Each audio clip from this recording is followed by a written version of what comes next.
Good afternoon guys. Ngayong hapon mag-unboxing tayo ng ating bagong business.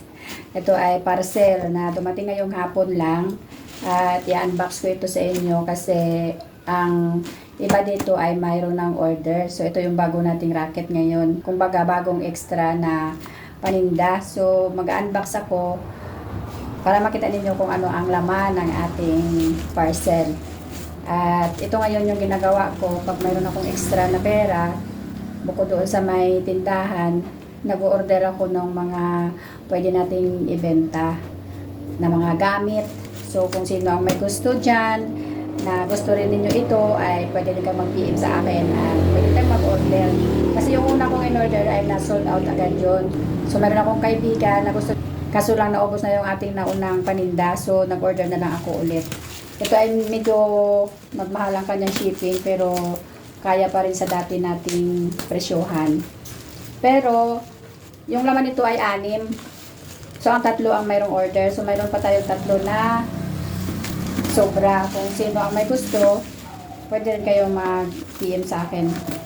Kung sino ang gusto bumili rin. Kung sino ang gusto na aesthetic yung gamit nila sa kusina.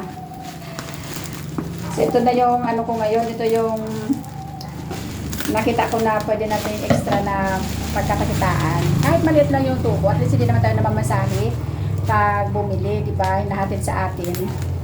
So, ito na siya, guys. Ito yung binenta ko last time na nag-order ako ng 3. So, naubos agad. Nag-order ako ng 6. Ang 3 dito ay mayroong booking na. I-deliver na lang. So, kung gusto ninyong aesthetic ang inyong kitchen, pwede kayong mag-order sa akin. Alam ko naman, marami namang marunong ito mag-order. Kaso, syempre, ang shipping, kung halimbawa isa lang yung bibilhin mo, malaki din ang shipping fee. So, ito na siya, 6 na piraso. At ang laman nito ay, ito yun siya. Guys, ang laman. Lagayan ito ng mga mantika, soy sauce, toyo, patis. Ito ay butter condiments ba tawag dito. Ayan. So, mayroon siyang rubber dito. Ilalagay mo lang siya dito. Ganon. Tapos, mayroon ako nito kaya lang hindi ganito yung hawakan. Una-una ko pa yung in-order. Para nga din sa vlog ko. Diba, ganun lang. Ilalagay mo lang yung rubber. Tapos, pag naglagay ka ng mantika sa kawali, ganun. Diba, kusa lang siyang nagbubukas. Kusa rin na nagsasara. So, diba, may hawakan pa siya. Yung sa akin kasi walang hawakan. Na ganito din, pero mas mataas siya na maliit na walang hawakan. Pero, ganyan lang ako pag naglagay ng mantika. So, ito maganda kasi meron siyang hawakan.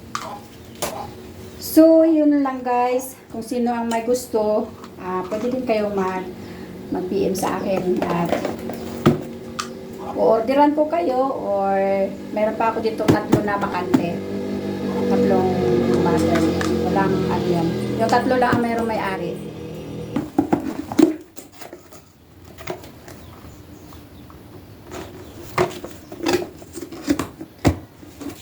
So, kompleto ang ating, ano guys, walang damage or walang kulang. Lahat, nasa loob nito ay isang bote, yung takip at saka yung rubber.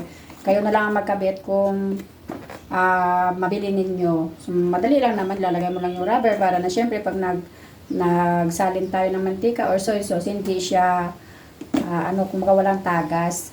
So, ito na lahat ang ating in-order na ano ba dito? Butter condiments. Yun. Automatic opening and closing oil pot pala. Mali pala yung ating oil pot. Pero pwede mo na malagyan ng mga suka sa akin 3. Suka, soy sauce, at saka mantika. So, ayan yung pangalan niya. Diba maganda? Ayan. So, ang 3 dito ay wala pang may-ari. Yung 3, ito yung may order. So, i-deliver na lang ito.